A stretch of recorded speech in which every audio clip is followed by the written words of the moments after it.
Hello, everyone. Welcome, and thank you very much for taking the time out to join us today on the latest of our D6 ElevatEd webinar series, where we speak to thought leaders in various industries to understand how best we can support our schools in education and how our partners, such as today's Resolute Education, who we are privileged to be joined by today, can assist us in that mission of helping schools to be their best. So today we are joined by Jonathan du Plessis, and Jono to those who like him, so I shall call him Jono. And Jono is the Chief Marketing Officer of Resolute Education. In a minute, we'll be hearing from him, but I just want to go through a couple of housekeeping things before we do get started. First thing is, if you do have questions, you'll notice that you are muted. Please feel free to post your question in the chats or the question box. Either way, we'll be monitoring that and we'll be able to assist you with that from there. And also, please, we would like to get in touch with you if you haven't already. If what you like what you hear about today, let us know and we'll make sure to reach out to you to support you with the wonderful products that you will be hearing about. And then finally, towards the end of the presentation, we will be running a very short poll. I do ask if you can please take the literal minute it'll take to complete that, and then we'll take it from there. So back to Jono. So Jono is a maverick in the marketing space and has been involved with Resolute Education from its inception, particularly with their massive launch and success during COVID. I'm sure we remember those times, although that was ages and ages ago. But I think rather than me wasting time chatting to you about Jono, I'm going to hand over to the man himself and allow him to tell us a little bit about the future of robotics and education, also robotics and coding in education. And that's a terrifying topic, but Jono, I think you make it seem very safe and friendly for us to hear about how we can get involved in this terrifying sounding space. Thanks, Brad. I appreciate the introduction, and good afternoon, everyone. Thank you so much for joining us here today. I really want to make sure that this session is of value because your time is not to be wasted. To us, coding and robotics is everything. To you, it's one of everything. Whether you are rushing off to sports practice later, whether I'm grabbing you in between sessions, and you've got another class coming up or a test to prepare for, you've got a lot on your plate. Coding and robotics may be one of those concerns, which is why you're joining us today. But to Resolute Education, to us, it really is everything. It's our everyday, it's our bread and butter, it's what we do. And in the interest of keeping things as valuable as possible, I'm going to be walking you guys through who we are, what we do, and why we do it. And while I'm doing that, please, over to the left of your session, we do have an intimate session here today, in which case there's no such thing as a silly question. I have been in the industry, as Brad has said now, for it feels like I just started, and it's already been 5 years. So I'm just super, it's been 7 years with Resolute, and about 5 years ago, we launched the coding and robotics offering. So I know a lot, and that's really great to say, especially having been new once to this crazy space myself. A little bit of background on me. I studied my undergrad through Tuckies, through psychology, ended up then doing a postgrad in education, and I expected to be an English and history teacher. I happened to do some MC work at the time. I happened to speak with a lot of crowds and do a lot of these kinds of talks at the time to obviously fund the lifestyle of the student. And then I came across a really cool company called Resolute Education. And I thought, all right, cool, we're going to bring coding and robotics to schools. But I never thought as a salesperson, it was going to be something that I would have to actually tactile and get involved with, as I'm sure many teachers do. If you were an IT teacher 5 years ago, the world looks fundamentally different than it does today. And if there are educators out there who wanted to specialize in mathematics or specialize in any of the sciences or history or geography, and you've found yourself at this portfolio, or if you are a exec member or a team member, how did we get here? It's crazy that coding robotics is something that we're concerned with in this modern day and age. So why coding and robotics? Well, if I am talking to you guys through this really cool device, which is a laptop, it's not a tablet, it's not fancy yet, but we'll get there. And I would argue that if I've got some of my educators here today, we've all got a phone. We've all got one of these. And if you still believe in having a private life and a work-life balance, you might have two of these, in which case people can only get hold of you on those SIM cards or whatnot. But the reality is, we kind of accepted these magical artifacts, these magical devices work as if by magic. And that's not the case. The reality is, just like you can read and write, you should have some fundamental knowledge of coding, because these devices were built by people. People like you and me, people like our children.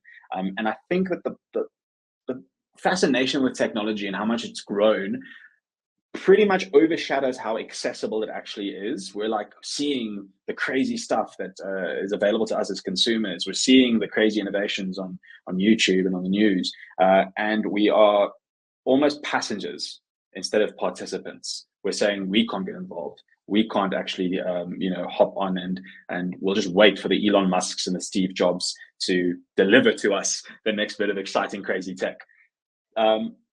I think that the entire purpose of coding and robotics in schools at the moment is it's a little bit of sugar to make the medicine go down. I did not want to do mathematics in school. My parents made me stick with core. I'm sure it's a common narrative that we're all familiar with. And then when I actually later in years got interested in video game design through Resolute, I realized, had I been given the why to the what, had I understood the implications of variables and logarithms to something that I actually want to do as a career one day, connecting the what I'm doing in class to the why, asking our students to be intrinsically motivated, is pretty like earth-shattering. But it gave me that context. And we're hoping that in introducing coding and robotics in schools, we are showing learners that they are participants, not just passengers. Get involved in the technology that you're using every single day, and not just use it, but understand it. Because if that's motivating you and exciting you to go through your schooling journey, what a wonderful way to motivate coding and robotics into schools, as well as hopefully uplift our general academic output across the board. And I think it's super true for places like Africa and South Africa, where we're guilty of feeling that we are not up to participating with the rest of the world. If you look at the incredible athletes, the incredible minds, the incredible artists that come out of South Africa, we have a right to say we deserve a seat at the table, and we're here to add. We can think of some big names already that are really moving the needle in terms of technology, and I want kids anywhere in South Africa to be saying, hey, I think I can do the same. Before I go into the presentation, I am sharing, I can't see it in the screen. I just want to double check maybe for the thumbs up, Brad, that you can see my slides. There we go, thumbs up, fantastic. And The Rock, I think. I don't know how that was going on there. All right, guys, so who are we? Resolute Education was started out of the University of Pretoria, right here in Pretoria, where we are still head office based, when two phenomenal individuals by the name of Rajesh Pasangili, our CEO and co-founder, and Gareth Thompson met in second year engineering. And they both got there through their own means. Rajesh was in a traditional Indian household told, listen, bud, if you're not going to do medicine, then you're definitely doing engineering. But he always had this passion for teaching bubbling up underneath the surface. And he thought, okay, cool. Maybe I can apply this later down the line with his entrepreneurial mindset. And Gareth Thompson, we actually just recently published quite a cool article on his story. But in essence, he was told in grade 10 from a very different space that he wasn't going to pass matric. His dyslexia was so severe that he was not going to be able to finish his schooling. And that was until, through the miracle that is the internet, he discovered coding.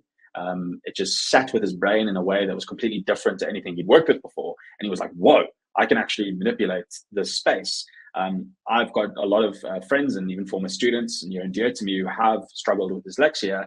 And we all know they read things 3 times over. They have to write twice as slow. Because they are petrified of doing what we take totally for granted.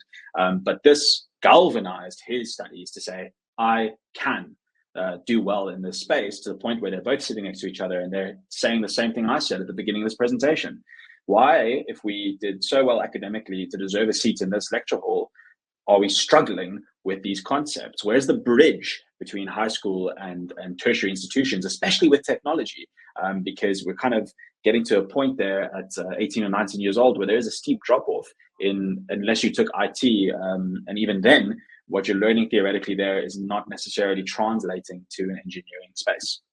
Lo and behold, what we actually did is we used this as a spoonful of sugar to make the medicine go down. Resolute Education used to be a mathematics, and we still do mathematics tutorials. And we said, how do we motivate kids to perform better in maths? And what we actually decided to do in concept was take learners who were performing or the most improved and inviting them to participate in coding and robotics on the weekends. It's almost like a carrot, if you will. And now suddenly kids were saying, oh, I want to go and do video game development. I want to do website design. And it pushed them to perform better, which ultimately ended them up in our classes on the weekend. So popular with these classes that eventually the snowball effect resulted in us taking a very different approach to coding and robotics in the space. What is coding and robotics? It's an umbrella term, and it sounds really friendly, but it means a lot of things. I got invited to speak at a conference not too long ago, and they said, oh, just tell us everything about coding and robotics. And I was like, guys, like, we're going from the medical fields right the way through to architecture and everything in between, space travel, like technology. It's super progressive, but South Africa is looking at it as a vertical and a pillar that is being introduced by the Department of Education, which is so progressive. I think we need to understand that it's incredible that we are really trying to be front foot on adopting this technology in schools. But in the future, we'll realize that it's not just its own thing. It actually permeates all fields, whether it be biology, whether it be business, whether it be mathematics, whether it be English. How can we use technology to the benefits of improving academic performance across the board? But for the time being, coding and robotics can be broken up into three fundamental areas. That is, of course, the engineering aspect, the what to the why. Coding is not new to schools. We've learned coding traditionally through IT class, CAT, and the like. But robotics is a vehicle for that code. There's a vehicle with which the project-based learning aspect of our pedagogy can really come to life. If you were to theorize about this cell phone on a 2D piece of paper, it's very different to picking it up, using it, and seeing it come to life. Now imagine that you program that lock button yourself to do something completely different, take a photo, accidentally bring up your bank cards on a webinar, and that sort of thing. Now suddenly your brain connects the physical with the theoretical and says, boom, I can actually program my will into this hardware. The computer sciences aspect as well is brought along, where once the learners are excited about the mechanical side of things, pushing that into things like app development, website development, all of the things that we can achieve in the cyberspace that we now are native to is pretty incredible. And at a later stage, of course, data sciences, especially when we push up into FET and looking at the data behind what we are achieving with the various different programs that we are developing.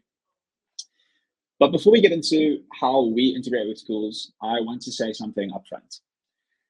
A lot of us are feeling immense pressure to adopt coding and robotics. If you've not done so already, certainly in the next couple of years, especially with legislation coming into effect. So what I would encourage you to do is I would encourage you to take a look at it as a progressive journey. Nothing happens overnight. You cannot be expected to be a coding and robotics aficionado tomorrow.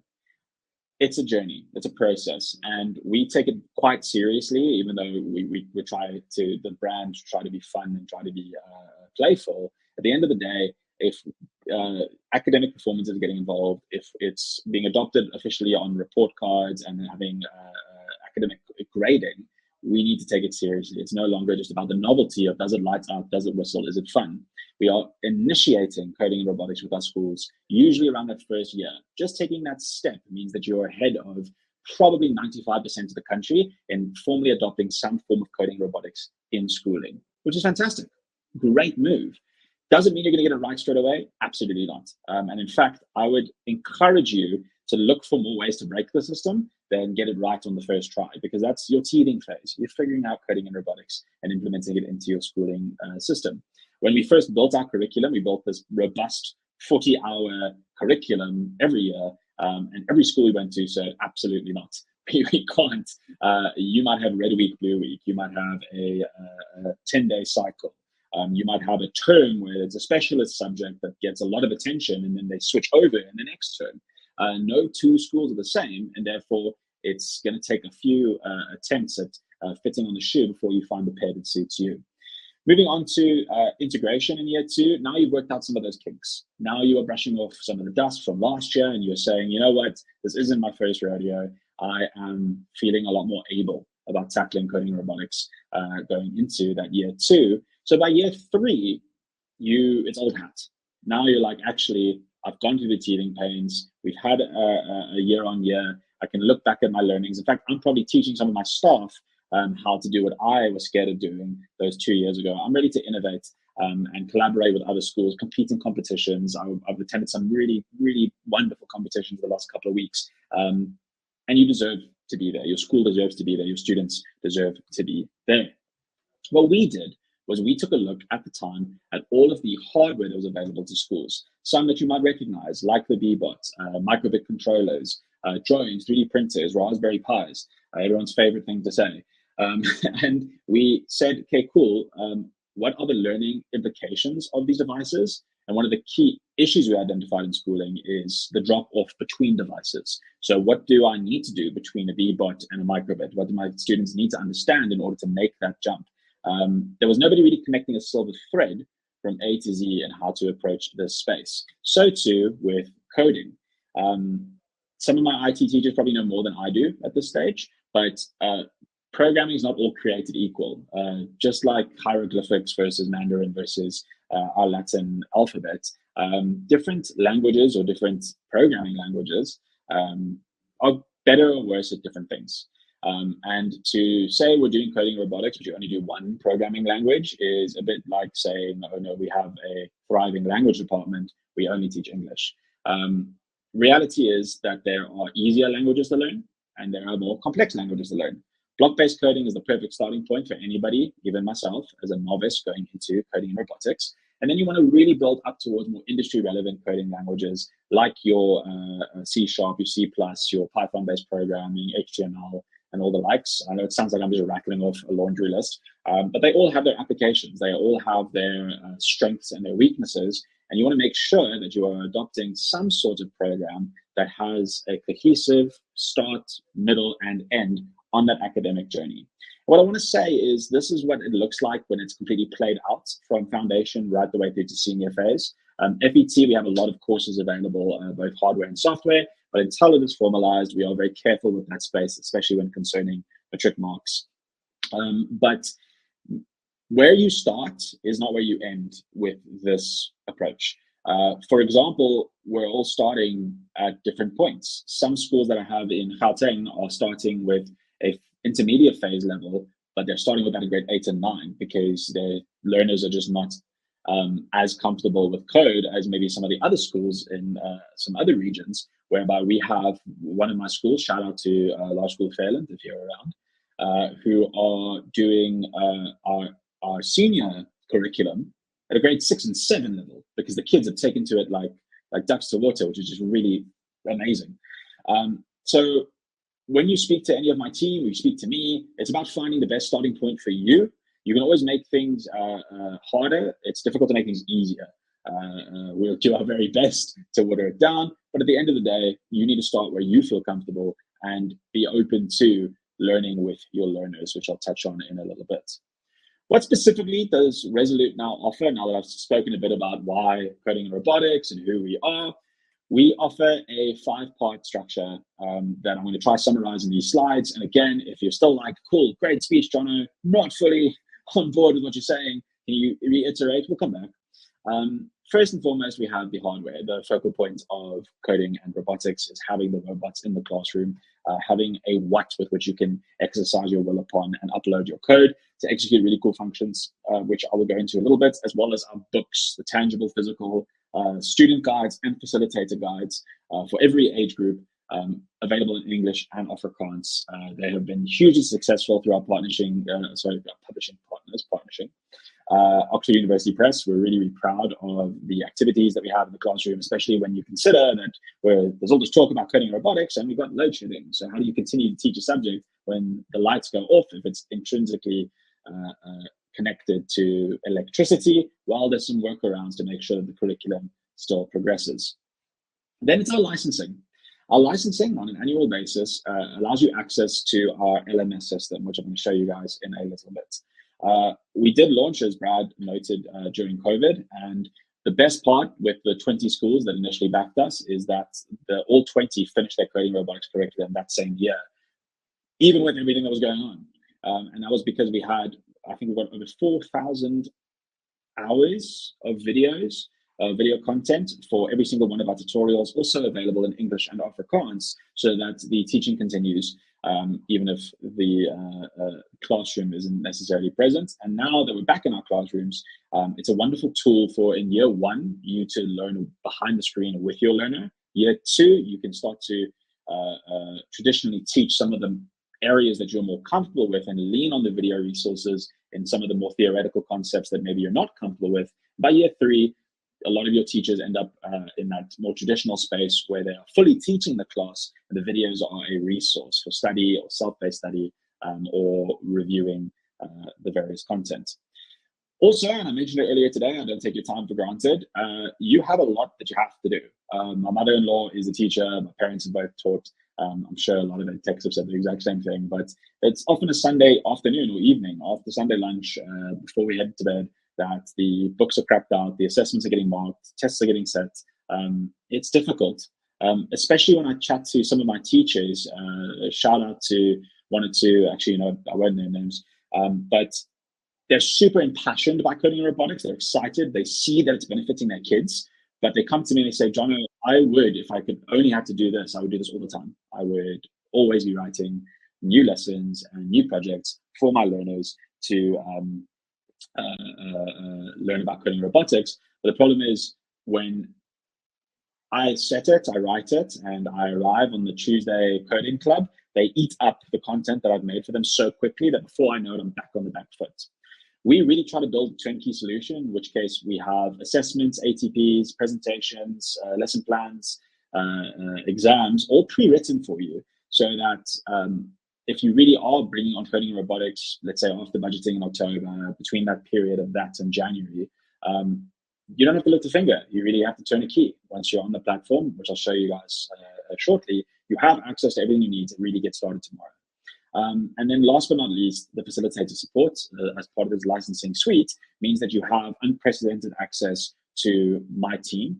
So it feels like you always have an extended robotics and coding department behind you. For my teachers out there, sometimes, especially if you're in the high school space, you've been earmarked as the specialist. It is now your job to teach coding and robotics to your kids. It can feel like a lonely journey. And we're trying to encourage that in a world full of noise and socials, that sense of community whereby we're sharing with each other, as well as our schools. Having access to my team through the various portals. I believe we're just launching soon, watch the space, our own AI bot as well, to help you guys build lessons and the like. It's nice to know that you have unprecedented support while we navigate this brand new space together. And then that brings me to the final pillar of our offering, which is, of course, training. There are 4 primary stakeholders involved in any successful coding and robotics solution in schooling. That is, of course, your management body. They have to buy into the vision of your school delivering coding and robotics. There is your parents who have to see the value of their kids learning these future-focused subjects. There is the learner who has to be engaged as well as feel the improvement across the board for their academic performance. And of course, there's you, the educator. And if you feel like you cannot teach a subject, it will not get taught. I've visited schools where there are hundreds of devices in cupboards with a thick layer of dust on them because educators are scared to crack them open. Like, what if I break it? These are expensive. I don't know what to do. And it's vice versa. Some educators I've met are like super ready to grapple with it. But then rightly so, if you feel that you have not been equipped fairly to deliver a subject, it's going to have a lot of friction to getting to that point. Our professional development package started as an in-person workshop over 2 days per phase, so foundation, intermediate, senior, and now it's actually evolved into a year-long program whereby we do termly webinars. I think every 3 to 4 months there are physical touch-ins across the country with our educators. There are recorded resources online. Everything is SACE accredited, and you get continuous professional development points throughout the year for attending these various sessions, so that you don't feel like you have to get everything. If it sounds like such an info dump at the beginning of the year and then get to October and be like, what did John say in that session? How am I going to remember to teach this subject? You really have continuous professional development on offer to make sure that you continuously feel supported in this journey. I'm 25 minutes in. I'm timing myself. I'm not gonna waffle too long. What are our actual learning stream options to get into the nitty gritties? I was chatting to Brad before we got into today, and I was like, I feel bad because I've gone through this so many times. What if I leave anything out? So if you have heard Jono do the Resolute speech, I apologize. But if you haven't, I hope that I'm covering enough detail that you understand really what we have on offer. We have 3 core pillars: novice, apprentice, and advanced. Interesting fact, named after Skyrim. If anybody likes Skyrim, we were naming the naming conventions, and I remembered that I really liked that game. So for me, it painted a really good picture of the progression from just starting out to doing the difficult stuff.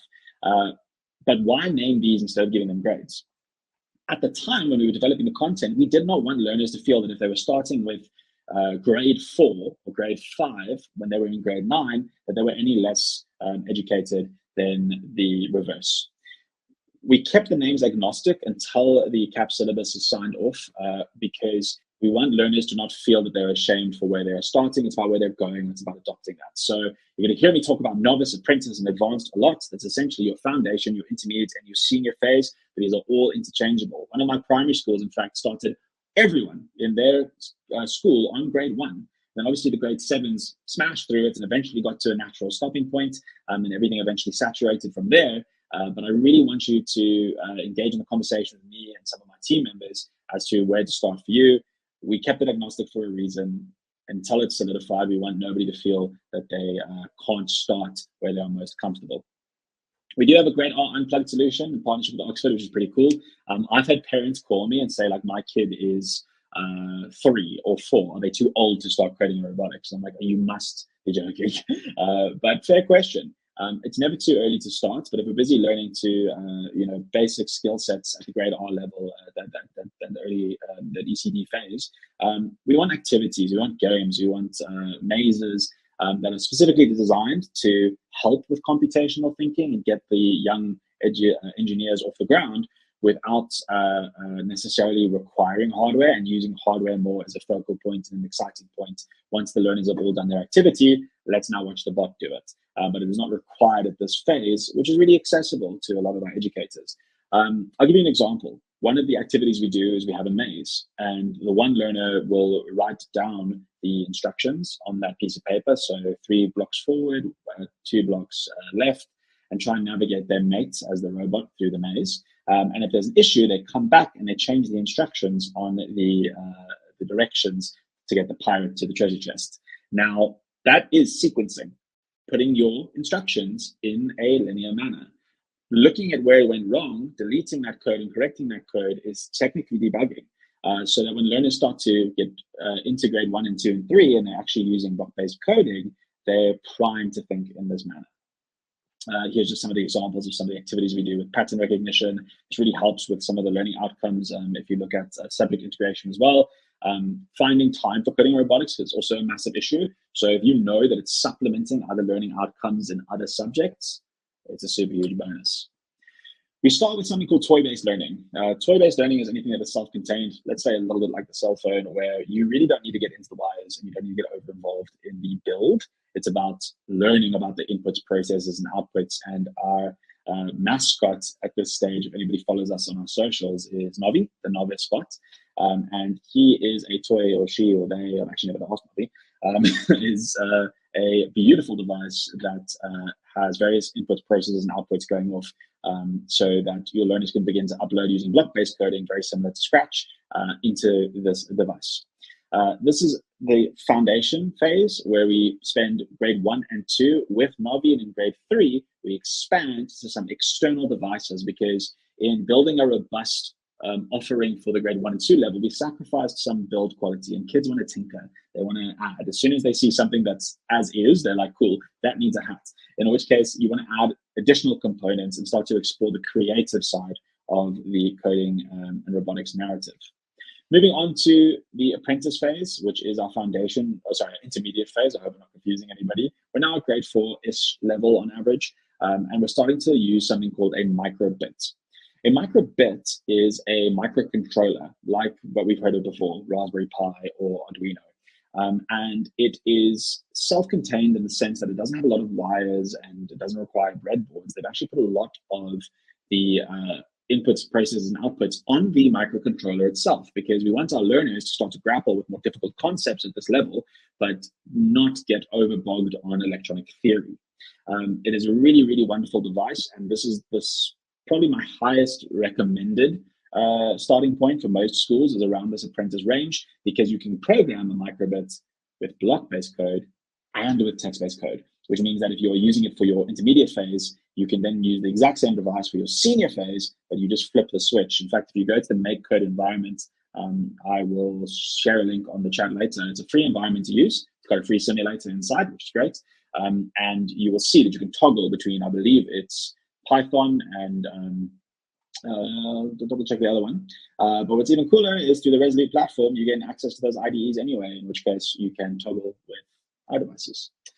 We learn about the fundamentals here. We build some nice models, like, for example, an intersection with robots that are timed and going off for different places, building your own keyboard, learning about various different new components and new projects before moving on to one of our other cornerstone projects, which is the microbit rover. The microbit rover increases that level of complexity. It almost looks like the skeleton of Novi, which it's not, but coincidentally they do look like they're from the same family, and it has a multitude of inputs and outputs at your disposal as an educator, with which you can grapple with at this level. I must mention that at every level we have a hero project, which is what you see on display usually on the kit, but there's a lot of smaller exercises that build up towards executing the larger projects towards the tail end of the year. So I don't want you to think, okay, cool, in week one we build a line following rover, now what? It's usually grappling with different components, different sciences, infrared sensors, temperature sensors, RGB lights, and then eventually constructing towards the tail end of the year your final project, which is a focal point of each year's curriculum. Then we move on to the home automation system. This is really cool, especially if you want to get a bit wild with the laser cutting. This kit comes with this shell, but a lot of our schools decide to take that one step further and use recyclable materials so the kids can truly make their project their own. And when we leave apprentice and we leave the microbit, we go to our first and most industry relevant, let's call it real life microcontroller, which is the Arduino. The Arduino is similar in a sense to a Raspberry Pi, but a Raspberry Pi is almost 10x the price. The reason why a Raspberry Pi is so expensive is because it is essentially a small computer in of itself. You can really run complex operations off of it. However, if you were going to go send your child, or let's say a sibling, to do their driving test, you're not giving them the keys to the Rolls Royce. They can learn and like bash up the I had a Spark. You know, go bash up the Spark, and then we'll work our way up to the Rolls Royce, because you're also not trying to win any races either. You're just trying to learn about basic driving. So too with our schools that I meet that say, should I start with a Raspberry Pi? I say, save it for your FET phase, or just stash it under your bed while the price goes up. You sell them off maybe at some stage. The Arduino is an exceptionally accessible, affordable, and powerful microcontroller that allows you to build circuitry and then eventually build some of our more, when we get to the senior phase, we're looking at like real problem solving in a world or global context. I think we can all think why a hand sanitizer project, for example, would be applicable. And what's cool for schools to show off their coding robotics in their schooling is to look at these end-year projects as installations. A couple of my schools have these customized hand sanitizers from the years before outside every classroom, or now in the bathrooms with the soap dispensers. So you can really get creative with how you deploy these around the school. And I should say that for every hero project that you see at this level, there is also a coding project at the back end of it, whether it be app development or video game development in the third and fourth term, depending on how quickly we get through the curriculum. Our second year module is advanced level 2, or at this stage we're maybe looking at grade 8, is the Smart Garden. This is a fan favorite with a lot of parents as well as educators who forget to water their plants. I saw today a pot in the shop that says this is a plant coffin, because we do forget, and it's a real problem, the various plants that we take home. If you're in Pretoria, it's usually from Safari. And when you do take that home, with the Smart Garden, it uses something called a capacitive moisture sensor. The capacitive moisture sensor can tell you a lot about the soil, including the amount of water that it is retaining. So what's pretty cool about this project is that it will water itself when it is too dry, and it will stop watering when it is too wet. And with the app development module, a few of our learners have now created apps where they can monitor their gardens from home. So if this is something that you're interested in for yourself, it is probably our most popular take-home project that we have on offer from Resolute Education. Last but not least, there is the line following rover. An interesting fact, if you know Tuckies or maybe some other engineering faculties, this is actually a second and third year project that we are now doing at 15 or 16 years old, which is pretty incredible when you think about it. There are 3 infrared sensors at the front of the device. The initial one is programmed to stay on black, and the other 2 are programmed to avoid black. And in that way, it engages the motors at various different levels, and how we're really grappling with some variables here to navigate his way around a track. The second year engineering students, they have a bigger race in the Ola at the University of Pretoria, where they have different colors, and they've had to try and program with pinpoint accuracy that RGB scale of that particular color, so that they stay on it even if it crosses over others. But we've watered that down a little bit to make it accessible for our learners. For me, what the foundation is being able to use these as vehicles to teach certain skills in theory. But what's more impressive is to see what learners then do afterwards. One of a teacher who's very near and dear to me in the Western Cape, shout out to Bernard, if you are listening, is he has an hour and a half with his kids for his tech club. The first hour is on the lesson, and then the last half an hour he calls Tinker Time. And Tinker Time is, now that you've learned that, try and make the motors go faster, the motors go slower, try and increase your RGB sensitivity or reduce it. One of his kids turned up the infrared sensors and made it object avoidance. And now they've got to worry about the power source, because they're like, can this potentially power a vacuum? In which case I've made my own Zumba or whatever, instead of having to go and purchase one. And that to me is really should be the goal of coding and robotics in schooling, is equipping our learners with tools with which they can then innovate thereafter. All of this is housed on our learning platform, which I have alluded to a bit. And I'm going to show you guys the educator portal shortly. There's student access as well as educator access. With this, we can monitor all of our schools at scale. We're in over 300 schools at the moment, I believe, in the country, and several other countries have joined on the wonderful Resolute bandwagon. But it's important for us to, if I call you and I say, hey, how's coding and robotics going? And you are on your way to hockey, I usually get a very quick, yeah, it's fine, it's great, yeah, everything's cool, thanks, John, cheers. And then maybe later when you're sitting at dinner, you go, oh, I should have told John that one thing, or I didn't mention this. What's important with our LMS system is on the back end, we can track things like student progress, like teacher progress, like classroom progress, so that we're almost calling you to check up on you before you realize you need to call us. And let me explain. We can see that certain classes in your school are progressing at an average rate or getting through certain lessons. So what if suddenly that rate slows? We know that it's probably holiday time, or maybe there's a founder's day, or maybe one of your teachers or educators are struggling, or you're struggling with a section.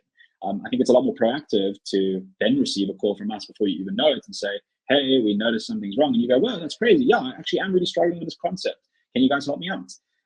So it really is the cornerstone of what we offer, is this LMS system, and it gives you access to so much content and resources, as well as IDEs, which I'm going to get into in a little bit. These are just some of the sneak peeks of the dashboards that we have on the user level. And what's pretty cool is if I've got any HODs on the line or any deputies or heads, this allows you to monitor your school at scale. And even in the case of large schooling groups, you can monitor entire networks of schools at scale. It sounds very big brother, that's because it is, but in a positive sense, we want to make sure that what you are using is working. Because at the end of the day, if we are not getting through our curriculum, if we are not getting our learners through the work, none of this makes sense, right? We have to do what is applicable as well as achievable with our schools. And I have to say, since the advent and adoption of these dashboards, it really has improved across the board how schools are using coding and robotics. I've got 6 minutes until we break for questions. So I'm going to show off a little bit of the platform itself. This is my educator platform. My name is Jonathan, as you can see that over there. What's cool is we do little things like monitoring your battery life. You'll see mine is currently in the onboarding phase. There's 2 phases to any implementation: getting on the platform and staying on the platform. Because I'm a new teacher, because I quickly created my profile again for today, it will have the various steps that I have to go through to get to that health. And then once I'm fully adopted and class starts, I'll maintain 100%. And when that slowly starts to atrophy in terms of activity, I know that an educator maybe isn't making the best use of the platform and we need to help. Because I created this platform for today, I have no courses done. But say if I went into some of my courses, I'm going to come across over here and look for one in Afrikaans. Even though I'm a du Plessis, I'm super English, which means that this is going to be a bit dicey. Let's look for an Afrikaans course. If I can't find one immediately, it might be in the next section. I'm going to pick this course, Advanced Level 1. Starting it will add it to my dashboard, which is pretty cool. So let me just click through here. I'm a victim of the Wi-Fi. I am a victim of the Wi-Fi, which does happen, which is okay.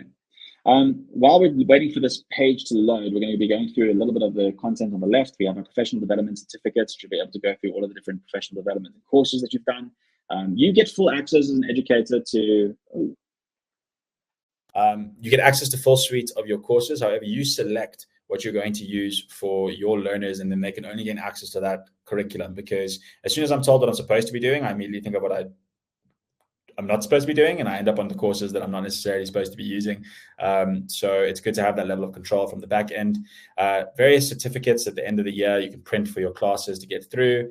This is a sneak peek at our chatbot, our AI bot. So follow us on socials. We'll be launching him officially soon, and he's going to help you with actual curriculum writing and access to various different spaces, your classroom management and your student management. I think that because I'm on the wrong side of the office, I'm not actually on the best Wi-Fi. So if it's something that you find interesting and something you'd want to look at, let me know, and I can arrange demo access for you to the platform. We have our various different IDEs here, from Resolute to the MakeCode environment, the Arduino environment, HTML, CSS, and the like. I think, there we go. We clicked onto that course earlier. So this is the course that we'll be using, where you can go through the various different spaces and see the video resources. I'm not going to play much right now. If it's something that you would like to try out or test out, swing me an email. That'd be awesome. And then these are some screenshots of some of the IDEs that we have on offer. And if this is something you want to be a part of, we're in excess. I think I came from a meeting just now of around 350 schools across 11 different countries. We do a Roboticon at the end of every year. It's important for our kids to be able to showcase their coding in robotics. So we have schools visiting from India, Dubai, Nigeria, all coming to compete. And we'd love it if you were one of them. Over 100,000 students active on the platform and 1,500 educators trained in coding and robotics, courtesy of Resolute. If you are an educator that's interested in getting training, and it's but not through your school as an individual, we also offer individual courses. And I think that's me in terms of the presentation. So I would love to know if there are any questions. Key partnerships, D6, loving Brad. Thank you. Sorry, there we go. Last two slides. Wow.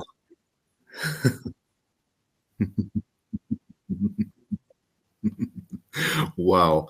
So yeah, Jono, that was both impressive and comprehensive. I was writing down questions as you were going through it, but you seemed to answer everything quite in detail, even in that speed run. It was incredible. I think that one thing that I got, the big impression or takeaway for me, was that coding and robotics is scary, but geez, I'd like to have a partner like you guys helping me if I'm taking this on. And what I mean by it's scary is the questions I was writing down, the things I was thinking about is, as you've made it clear, there's so many different starting points for a school, and so many different objectives at this stage of the game, meaning that sure, it's coming as part of the CAPS curriculum and it's going to be compulsory, but we're trying to raise learners for a future that we're not even sure what it's going to look like. So this is critical in terms of our purpose for being, our why. Why are we teachers? So with that dauntingness, obviously there with the various multiple starting points depending on where you are, one of the things that would come up that would be an objection or at least a hurdle would be funding, of course, for schools. So for a school that is maybe struggling with resources and just trying to get into it, what would you recommend their starting point might be then? So yeah, no, I really appreciate that. Contact I think you one first. thing that that's first point. I want to emphasize is that this does seem scary, and it can seem like there's a lot of service providers that are saying, take my thing, this thing's the next best coding thing. And one thing that I've really tried to encourage, and anybody who's heard me speak before, is to treat Resolute Education as a thought partner. You can reach out to us at any time and ask questions about things that we don't even have anything to do with, whether it be drones. We adopted 3D printing, but before that we answered on 3D printing, different programs and applications. It's almost our responsibility to help you navigate, because where do you start? There's so many places to start. Coming back to your question on finance, there are two types of questions here, right? Firstly, it's if you're a motivated educator, how do I motivate my decision makers to find the budget to give me what I need for my classroom? Because you see the value quite clearly, and maybe you have 5 minutes in a budgetary meeting on SGB and your school goes, yeah, listen, we don't know, and then you're left in limbo.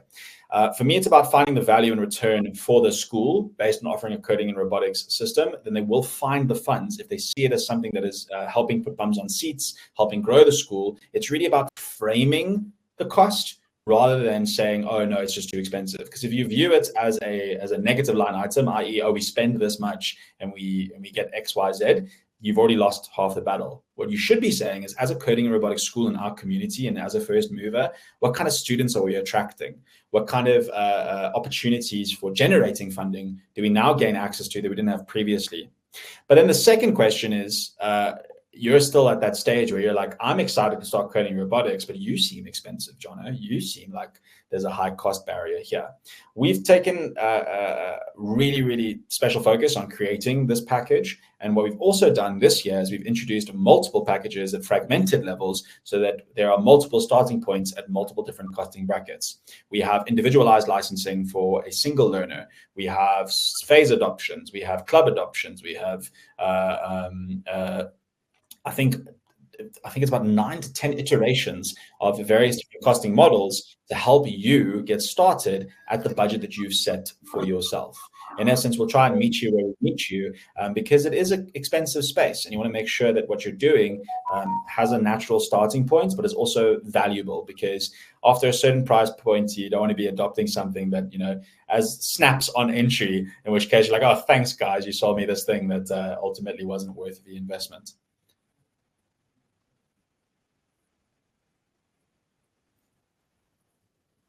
No, that definitely answers that. I think more to that then, as far as I've understood it, you won't necessarily need to have, say, a full kit per child. No, it's not. It's not even the ideal scenario. I mean, obviously, that's actually I would imagine that's the ideal scenario. Oh, every kid, I've had schools say it. Like they're the opposite problem. They're like, I want everything, everywhere, all at once.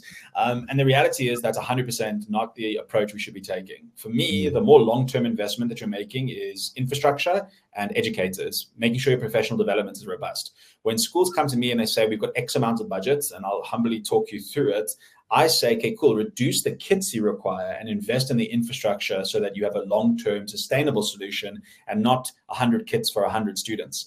We actually encourage our kits to be shared across grade as well as in groups of 2 to 4 learners, because you don't work in isolation. You and I both work in corporate. We work with teams. We work with people. And especially in a tech world where everything's binary, we need to work on soft skills. We need to work on collaboration and teamwork. And I'm quite proud to say a lot of our top schools, and when I say top schools, I mean top adopters, not the expensive schools, are doing the best, not because every kid has a robot, because they're looking at their pedagogy and they're saying, all right, we are doing things, teamwork, group work, rotating around. We're having mentorship programs in coding and robotics clubs where seniors are teaching juniors or even juniors teaching seniors. The real answer is there's strategic ways to spend your money. And when I go back to my 3-year implementation, let's look at your acquisition cycle over 3 years. If you're getting started in year 1, get your staff trained up and get the minimum hardware that you require.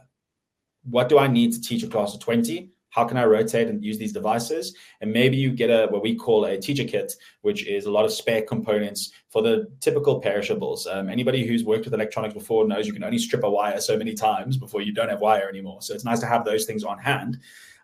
In year 2, if you bought, let's say, 10 kits in year 1, another 10 in year 2 means you get to that shareability point whereby there are maybe 3 learners instead of 4 learners, and so on and so forth, that you spread that. If you've ever spoken to a bursar, how do you spread the money? They want to know not how expensive it is, but do we have payment terms? Are we going to spread it across 3 years?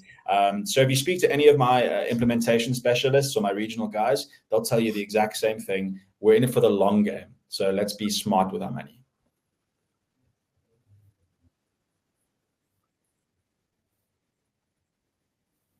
Wow. Yeah, that makes absolute sense. So we have a question here from Xander Black.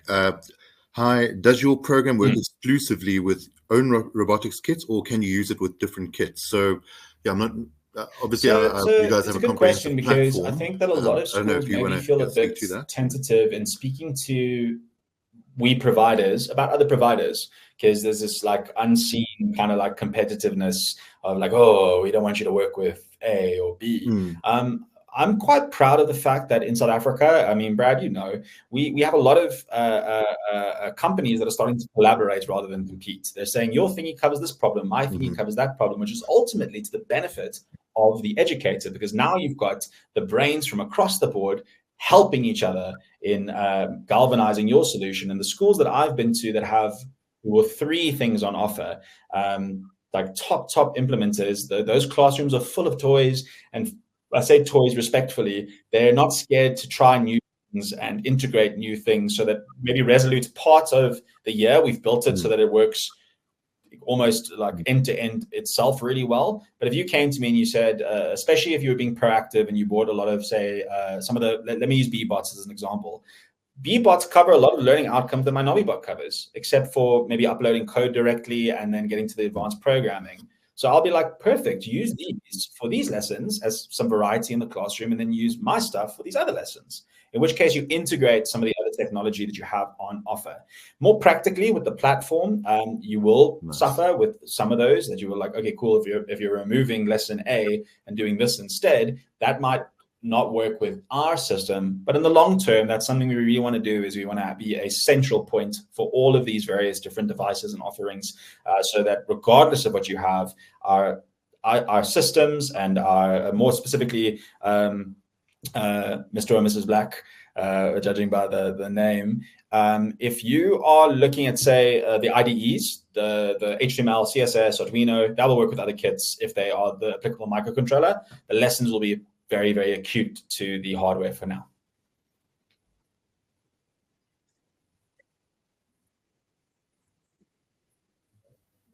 Okay, brilliant. Yeah, that makes a lot of sense too. That rather utilize what you already have. And as you say, in the corporate world, especially in this education technology space, we do collaborate and work together quite extensively, a lot of the partners. So yeah, we're expecting that to happen within our schools too. So rather make the lessons more interesting, expand it. We have another question here from Navasha Singh.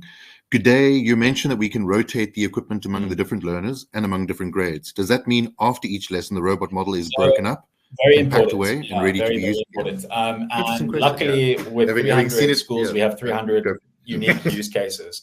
So what ends up happening, Navasha, is that what we do is we, depending on the hardware, it's either increased or decreased shareability. So the NaviBot that I showed you at foundation phase, as long as you have Lego kits as well. Okay, so we don't necessarily use Spike Prime and those. Our team can support and help with those. What we often end up doing is, for those who don't know, Resolute's the lead sponsor of the WRO, which has a very strong association with Lego. We still encourage using it because they're such amazing products to have, but where you lack that teachability, we make up for it in the classroom, in which case a lot of our schools now use their Lego kits in the club setting after school. But to come back to the question about rotating your devices, some are more rotatable than others.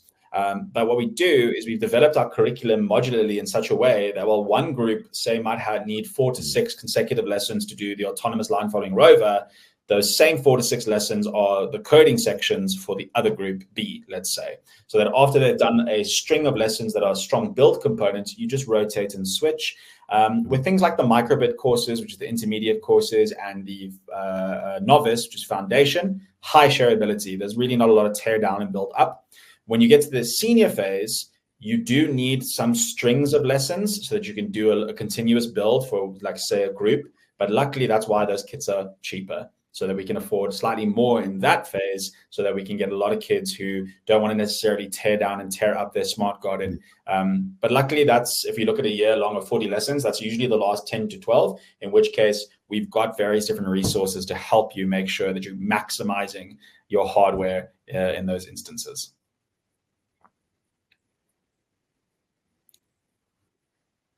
The space bar teacher kit's pretty cool. Yeah, that was actually what ended up happening. It's a cool story. One of our teachers had a toolbox when we arrived, and he's like, "No, what I do is I collect the spare bits from every other kit, and he made this own thing." And we were like, "This is brilliant," because he goes from class to class. He almost Inspector Gadget with his like suitcase, and he opens it up, and then so we said, we worked on it with him, and then now we've got 3 instances of what's typically perishable, but also things that you'd like to have on hand. If we packed everything to spec and you called and you were like, "Hey, I'm in Uppington and I need this one cable." Luckily with Coding Robotics guys, there's normally somebody nearby who offers it. And first thing we'll do is we'll find that for you. We'll be like, "Cool, this person at this shop has this part for you." But if you do need something and you don't have that teacher kit, we normally recommend grabbing a teacher kit. It's just nice to have the tools that you need in your toolbox. We do source spare components for our educators as well.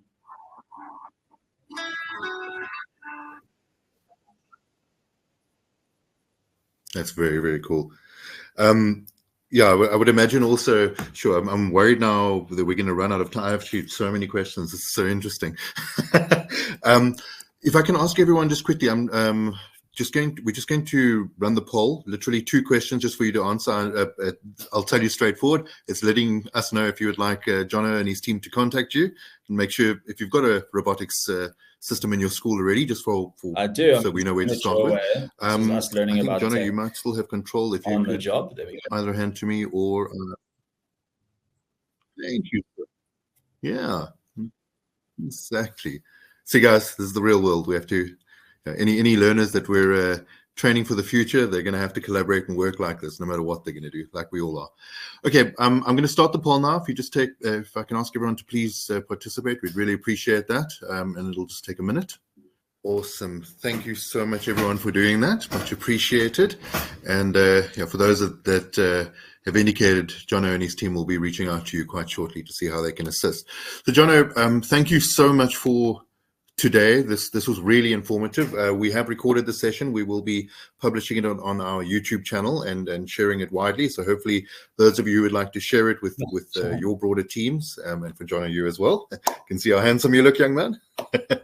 We will be doing so. And again, thank you to everyone for joining us today. Please keep a lookout for our future webinars, where we will be speaking to I suppose Jono again at some point in the future, but there are various partners to learn about exciting things happening and thought leadership concepts within the various industries that are assisting education.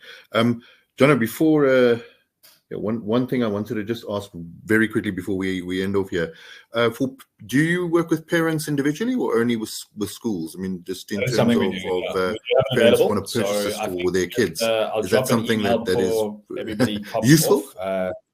Is it something you do? Let me drop the chair at Resolute Education. Thank you. Swing us an email. So we have teacher packages where you get a kit, 2 books, and an in-person training session, all for one individual. And then we have individualized kits as well for parents if you're looking to start your coding robotics from home. The internet works from home, so 100,000%. If you can think about it, robotics and coding, we probably have a solution for you.